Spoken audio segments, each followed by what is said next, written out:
Tom discovered a strange woman lying on the beach, her body covered in shimmering scales. He carried her home and placed her gently on the table. Suddenly she began coughing hard, water spilling from her mouth. Her eyes snapped open, and the moment she saw Tom, she lunged forward, grabbing his throat and pinning him against the wall. Tom managed to calm her down just as the lights turned on. The woman noticed the television, stared at it in confusion, then smashed it with her trident. A sudden pain struck her wound and she clutched her stomach before collapsing. When she woke up again, her injury had been treated and carefully wrapped. She looked around the room and spotted a small fish tank. Without hesitation, she grabbed a fish and swallowed it. Tom then offered her a cup of warm tea.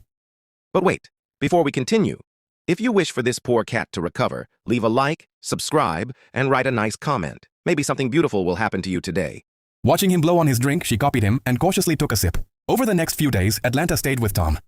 He looked after her, and gradually, they fell in love. Later, Atlanta gave birth to a son.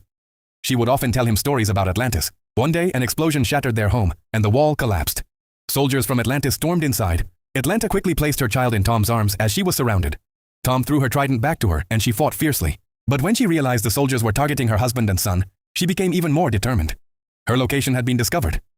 To protect her family, she knew she had no choice but to return to Atlantis. "I have to go back," Atlanta said, kissing her son. She handed him to Tom, then turned and dove into the sea.